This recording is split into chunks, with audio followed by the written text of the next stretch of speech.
ইবাদতের জগতে সবচেয়ে শক্তিশালী পাওয়ারফুল ইবাদত হলো দান।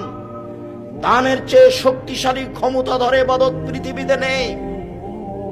আপনি যদি দান করেন তাহলে আল্লাহর রাগ মিটে যাবে, আল্লাহ আপনাকে জাহান্নামে দিবেন সিদ্ধান্ত নিয়ে আছেন। আপনি 500 টাকা দান করলেন, তখন আল্লাহ বলছেন আচ্ছা আচ্ছা ঠিক আছে যাও যাও যাও, নরম হয়ে গেছে দানের ক্ষমতা। আপনার মায়ের কবরে শাস্তি হচ্ছে, আপনি 5000 টাকা দান করলেন, কবরের শাস্তি বন্ধ। আমি বলিনি, এই কথা মুহাম্মদ সাল্লাল্লাহু আলাইহি ওয়াসাল্লাম বলেছেন। রাসূল সাল্লাল্লাহু আলাইহি সাল্লাম বলেন, পানি যেমন আগুনকে নিভাতে পারে, দান তেমন পাপকে নিভাতে পারে। বিচারের মাঠে যারা দান করবে তারা দানের ছায়া তলে থাকবে। যতক্ষণ পর্যন্ত বিচার চলবে ততক্ষণ পর্যন্ত দানের ছায়া তলে থাকবে। আমি অনুবাদক মুহাম্মদ সাল্লাল্লাহু আলাইহি ওয়াসাল্লাম এভাবে বলেছেন। পৃথিবীতে সবচেয়ে শক্তিশালী ক্ষমতা ধরে ইবাদত হলো দান।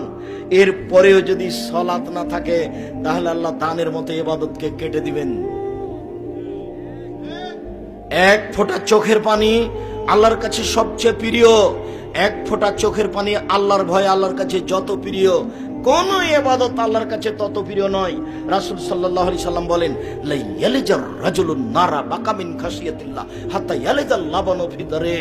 গাভীর পাট ওলান থেকে চাপ দিয়ে দুধ বের করে ভিতরে ঢোকানো যায় না যেমন, আল্লাহর ভয়ে কাঁদে যে সে জাহান্নামে যাবে না তেমন। গাভীর বাট ওলান থেকে দুধ বের করে ভিতরে ঢোকানো যায় না যেমন, আল্লাহর ভয়ে কাঁদে যে সে জাহান্নামে যাবে না তেমন। আল্লাহর ভয়ে এক ফোঁটা চোখের পানি আল্লাহর কাছে অনেক অনেক অনেক প্রিয়, বিনিময় জান্নাত। কিন্তু সালাত যদি না থাকে তাহলে ইবাদতকে আল্লাহ কেটে দিবেন, ইবাদত টিকবে না, কোনো ইবাদতই টিকবে না। সালাত এমন একটা ইবাদত যার উপর নির্ভর করে অন্য অন্য ইবাদত। অতএব সালাত আদায় করতেই হবে যে কোনো মূল্যে।